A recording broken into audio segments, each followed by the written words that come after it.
Hello everyone, welcome back to my channel. ನಾನಿವತ್ತು ಆರೋಗ್ಯವಾಗಿರೋ ಮಕ್ಕಳು ತುಂಬ ಇಷ್ಟಪಟ್ಟು ತಿನ್ನೋ ಕೇಕ್ನ ಮನೇಲೇ ಯಾವ ಥರ ಮಾಡೋದು ಅಂತ ಹೇಳ್ಕೊಡ್ತೀನಿ.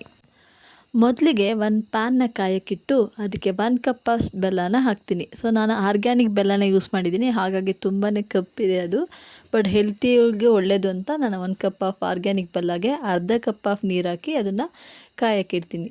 ಅದೇನು ಪಾಕ ಬರೋ ಅವಶ್ಯಕತೆ ಇಲ್ಲ, ಜಸ್ಟ್ ಅದು ಬೆಲ್ಲ ಎಲ್ಲ ನೀಟಾಗಿ ಮೆಲ್ಟ್ ಆಗಬೇಕು. ಸೊ ಅದು ಮೆಲ್ಟ್ ಆದಮೇಲೆ ಸ್ಟವ್ ಆಫ್ ಮಾಡಿ ಆ ಬಿಸಿ ತಣ್ಣಗಾಗೋವರೆಗೂ ಇಟ್ಕೊಳ್ಳಿ. ತಣ್ಣಗಾದ ಬೆಲ್ಲದ ನೀರನ್ನು ಒಂದು ಬೌಲ್ಗೆ ಹಾಕ್ಕೊಂಡು ಅದಕ್ಕೆ 1.5 ಕಪ್ಪಷ್ಟು ಗೋಧಿ ಹಿಟ್ಟನ್ನ ಸೇರಿಸ್ಕೊತಾ ಇದ್ದೀನಿ. ಸೊ ನಾನಿಲ್ಲಿ ಮೈದಾನ ಯೂಸ್ ಮಾಡ್ತಾ ಇಲ್ಲ, ಗೋಧಿ ಹಿಟ್ಟನ್ನ ಯೂಸ್ ಮಾಡಿದ್ದೀನಿ. ಸೊ ಗೋಧಿ ಹಿಟ್ಟಾದ್ಮೇಲೆ ನಾನು ಯಾವುದೇ ವೆನಿಲಾ ಎಸೆನ್ಸ್ ಏನು ಯೂಸ್ ಮಾಡ್ತಾ ಇಲ್ಲ, 1 ಚಮಚ ಏಲಕ್ಕಿ ಪುಡಿನ ಹಾಕ್ಕೋತೀನಿ. ಹಾಗೆ ಟೇಸ್ಟ್ ಚೆನ್ನಾಗಿರುತ್ತೆ ಅಂತ ಅರ್ಧ ಕಪ್ಪಷ್ಟು ಕಾಯಿ ತುರಿನ ಸೇರಿಸ್ಕೊತಾ ಇದ್ದೀನಿ. ಸೊ ಕಾಯಿ ತುರಿ ಎಲ್ಲ ಹಾಕಿದ್ಮೇಲೆ ಹಿಟ್ಟು ಮತ್ತು ಕಾಯಿ ತುರಿ ಮತ್ತು ಬೆಲ್ಲದ ನೀರು ಎಲ್ಲ ನೀಟಾಗಿ ಮಿಕ್ಸ್ ಆಗೋ ಥರ ಅದನ್ನು ಮಿಕ್ಸ್ ಮಾಡ್ಕೋಬೇಕು. ಸೊ ನನ್ನ ಹತ್ರ ಮಿಕ್ಸ್ ಮಾಡೋದಿತ್ತು, ನಿಮ್ಮ ಹತ್ರ ಇಲ್ಲಾಂದರೆ ಚಮಚದಲ್ಲೂ ಮಾಡ್ಕೋಬೋದು. ಸೊ ನೀಟಾಗಿ ಮಾಡ್ಕೋಬೇಕು, ಯಾವುದೇ ಗಂಟುಗಳಿರಬಾರ್ದು. ಸೊ ಗಂಟುಗಳಿದ್ರೆ ಕೇಕ್ ಹೊಡೆದಂಗೆ ಚೆನ್ನಾಗಿ ಬರೋಲ್ಲ ಟೇಸ್ಟು. ಸೊ ಹಂಗಾಗಿ ನೀಟಾಗಿ ಮಿಕ್ಸ್ ಮಾಡ್ಕೋತಾ ಇದ್ದೀನಿ. ಸೊ ಇಲ್ಲಿ ಬೆಲ್ಲದ ಪಾಕ ಒಂದೇ ಯೂಸ್ ಮಾಡಿರೋದು, ಹಾಗಾಗಿ ಅದು ಸಾಲಲ್ಲ ಅಂತ ಸ್ವಲ್ಪ ನೀರನ್ನು ಸೇರಿಸ್ಕೊತಾ ಇದ್ದೀನಿ. ನಾನಿಲ್ಲಿ ಯಾವುದೇ ಹಾಲು ಮೊಸರು ಏನು ಯೂಸ್ ಮಾಡಿಲ್ಲ. ಇನ್ ಕೇಸ್ ನಿಮ್ಗೆ ಬೇಕು ಅಂದರೆ ಅರ್ಧ ಕಪ್ ಹಾಲು ಅರ್ಧ ಕಪ್ ಮೊಸರು ಯೂಸ್ ಮಾಡ್ಕೋಬೋದು. ಸೊ ನಾನು ಯಾವುದೇ ಕಾರಣಕ್ಕೂ ಅದನ್ನು ಯಾವುದನ್ನು ಯೂಸ್ ಮಾಡಿಲ್ಲ, ಬರೀ ನೀರು ಮಾತ್ರ ಯೂಸ್ ಮಾಡಿಕೊಂಡು ಕೇಕ್ ಬ್ಯಾಟರ್ ಕನ್ಸಿಸ್ಟೆನ್ಸಿ ಬರೋ ಥರ ನೀಟಾಗಿ ಅದನ್ನು ಮಿಕ್ಸ್ ಮಾಡ್ಕೊತಾ ಇದ್ದೀನಿ. ತುಂಬ ತೆಳುವಾಗೂ ಇರಬಾರ್ದು, ತುಂಬ ಗಟ್ಟಿಯಾಗೂ ಇರಬಾರ್ದು.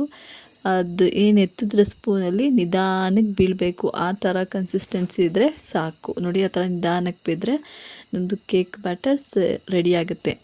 ಹಾಗೆ ಇದಕ್ಕೆ ಮೇಯ್ನ್ ಇಂಗ್ರೀಡಿಯೆಂಟ್ಸ್ ಅಂತ ಅಂದರೆ baking soda and baking powder. So 1 ಚಮಚದಷ್ಟು ಬೇಕಿಂಗ್ ಪೌಡರ್ನ ಹಾಕ್ಕೊಂಡಿದ್ದೀನಿ ಇದಕ್ಕೆ. ಆಮೇಲೆ ಅದಕ್ಕೆ ಅರ್ಧ ಚಮಚದಷ್ಟು ಬೇಕಿಂಗ್ ಸೋಡಾನ ಯೂಸ್ ಮಾಡ್ತೀನಿ. ಅಡುಗೆ ಸೋಡಾ ಯಾವಾಗಲೂ ಮನೆಯಲ್ಲೇ ಇರುತ್ತೆ, ಸೊ ಅದನ್ನು ಮನೆಯಲ್ಲಿ ಇಟ್ಕೊಂಡಿರ್ತೀರ. ಜಸ್ಟ್ ಬೇಕಿಂಗ್ ಪೌಡರನ್ನು ತೊಗೊಬಂದರೆ ಆಯಿತು. ಸೊ ಅದಿದ್ರೆ ಆರಾಮಾಗಿ ಕೇಕ್ ಮಾಡ್ಕೋಬೋದು. ಸೊ ಅದೆಲ್ಲ ಹಾಕಿದ್ಮೇಲೆ ನೀಟಾಗಿ ಅದನ್ನು ಮಿಕ್ಸ್ ಮಾಡ್ಕೋತೀನಿ. ಸೊ ಮಿಕ್ಸ್ ಆದಮೇಲೆ 1-2 ಸಲ ಮಿಕ್ಸ್ ಆದಮೇಲೆ ಅದಕ್ಕೆ 3 ಹನಿಯಷ್ಟು ನಿಂಬೆ ರಸನ ಹಾಕೋತೀನಿ. ನಿಂಬೆ ರಸನಾದರೂ ಹಾಕ್ಕೊಳ್ಳಿ ಅಥವಾ ವಿನೆಗಾದರೂ ಹಾಕೋಬೋದು. ಸೊ 3 ಹನಿ ಆದಮೇಲೆ 1-2 ಸಲ ಮಿಕ್ಸ್ ಮಾಡಿಕೊಂಡು ಕೇಕ್ ಬ್ಯಾಟರ್ ರೆಡಿ ಆಗುತ್ತೆ. Next, so cake batter ready ಆದಮೇಲೆ ಕೇಕ್ ಮೋಲ್ಡ್ಗೆ ಗ್ರೀಸ್ ಮಾಡ್ಕೋತೀನಿ. ಅಂದರೆ ಆಯಿಲ್ ಅಪ್ಲೈ ಮಾಡಿಕೊಂಡು ಅದ್ರ ಮೇಲೆ ಸ್ವಲ್ಪ ಗೋಧಿ ಹಿಟ್ಟನ್ನ ಸ್ಪ್ರೆಡ್ ಮಾಡ್ಕೊಂಡಿದ್ದೀನಿ.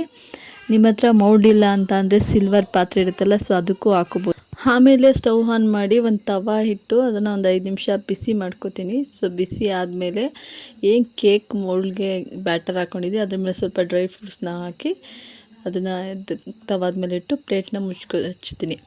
ಸೊ ಇದು 30 ನಿಮಿಷ ಕಮ್ಮಿ ಉರಿಲಿ ಬೇಯಿಸಬೇಕು. ಸೊ ಬೆಂದ ಮೇಲೆ ನಿಮ್ಮ ಕೇಕ್ ರೆಡಿಯಾಗಿದೆಯಾ ಏನು ಅಂತ ತಿಳ್ಕೊಳ್ಳೋಕ್ಕೆ ಒಂದು ಟೂತ್ ಪಿಕ್ನ ತೊಗೊಂಡು ಅಥವಾ ಟೂತ್ ಪಿಕ್ಕು ಸ್ಪೂನು ಏನೋ ಒಂದು ತೊಗೊಂಡು ಅದರೊಳಗಡೆ ಚುಚ್ಚಿದಾಗ ಯಾವುದೇ ಹಿಟ್ಟು ಅಂಟ್ಕೋಬಾರ್ದು. ನೋಡಿ, ಅಂಟ್ಕೋತಾ ಇಲ್ಲ. ಸೊ ಅಂಟ್ಕೊಂಡಿಲ್ಲ ಅಂತ ಅಂದರೆ ಚೆನ್ನಾಗಿ ಬೆಂದಿದೆ ಅಂತ. ಸೊ ಕೇಕ್ ಫುಲ್ ತಣ್ಣಗಾದ್ಮೇಲೆ ಒಂದು ಪ್ಲೇಟಿಗೆ ಶಿಫ್ಟ್ ಮಾಡಿಕೊಂಡು ನಿಮ್ಗೆ ಯಾವ ಶೇಪ್ ಬೇಕಾದ್ರೆ ಕಟ್ ಮಾಡ್ಕೊಳ್ಳಿ. ನೋಡಿ, ಕೇಕ್ ಎಷ್ಟು ಸಾಫ್ಟಾಗಿ ತಿನ್ನೋಕ್ಕೂ ತುಂಬಾ ಟೇಸ್ಟಿಯಾಗಿತ್ತು. ಸೊ ಎಲ್ಲರೂ ತಿನ್ನೋಂಥ ಈಸಿಯಾಗಿ ಮಾಡೋ ಕೇಕು. Thank you.